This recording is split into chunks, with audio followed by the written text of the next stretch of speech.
મુખ્યમંત્રી શ્રી ભૂપેન્દ્રભાઈ પટેલ આવતીકાલે વડોદરા જિલ્લાના પ્રવાસે આવી રહ્યા છે. તારીખ 24/12/2025 શુક્રવારના રોજ મુખ્યમંત્રી શ્રી ભૂપેન્દ્રભાઈ પટેલ વડોદરા જિલ્લાના પ્રવાસે આવનાર છે. મુખ્યમંત્રી શ્રી બપોરે 13:45 કલાકે વડોદરા જિલ્લાના સર્કિટ હાઉસ ખાતે પધારશે. બપોરે 14:45 કલાકે ખાંડેલાવ માર્કેટ સ્થિત ગુરુદ્વારા ખાતે દર્શન માટે જશે.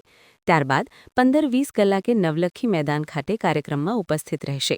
16 કલાકે સયાજીનગર ગૃહ અકોટા ખાતે વિવિધ ખાતમુહૂર્ત અને લોકાર્પણ કાર્યક્રમમાં સહભાગી થશે. કાર્યક્રમ પૂર્ણ થયે વડોદરા એરપોર્ટ થઈ અમદાવાદ જવા રવાના થશે. માન્ય મુખ્યમંત્રી શ્રી આવતીકાલે પધારવાના છે. આની વિઝિટની દરમિયાન આખા રૂટ ચેકિંગ માટે જ આવ્યા છે.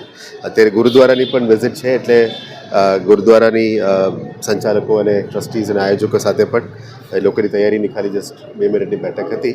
હવે આખું રૂટમાં નીકળવાના છે, એટલે અહીંથી નવલખી ગ્રાઉન્ડ અને પછી સર સયાજી ઓડિટોરિયમ તૈયારી ચાલી જ રહ્યા છે. સિટીનું ખાસ કરીને સાફ સફાઈની બાબતનું જે ઇશ્યુઝ છે એ બાબતમાં અત્યારે રિવ્યૂ કરી રહ્યા છે. આખા તંત્ર આખા રૂટમાં લાગ્યા છે. અમે આશા રાખીએ કે કાર્યક્રમો બધા સારી રીતે નીકળે અને સારી રીતે નીકળે. આવતીકાલે ઓલમોસ્ટ 1000 કરોડ એટલે 900+ કરોડનું ખાતમુહૂર્ત લોકાર્પણ કાર્યક્રમ છે.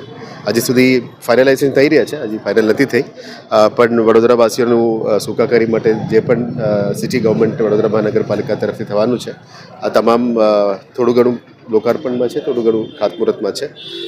ખાસ કરીને પાણી, ડ્રેનેજ, રોડ, રસ્તા અને બિલ્ડિંગ્સનું જે પણ વ્યવસ્થાઓ જરૂરિયાત છે વડોદરા માટે, એ બાબતના ઉપર વધારે ફોકસ કરવાનું.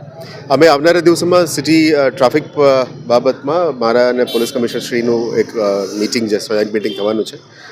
Monthly joint meeting deputy commissioner લેવલમાં અને ડીસીપી લેવલમાં થતું હોય છે. આ વખતે સીપી સર અને મારા જોઈન્ટ મિટિંગ પણ અમે કરવાના છે. આવનારા દિવસમાં ટ્રાફિક એન્જિનિયરિંગમાં જે પણ સુધારો કરવાનું છે એ વીએમસી તરફથી કરવામાં આવશે, અને પોલીસ તરફથી જે પણ છે CP sir will be briefing you accordingly. પણ ઓવરઓલ ઇમ્પ્રુવમેન્ટ કરવા માટે જ આ પ્રયત્ન ચાલુ કરે.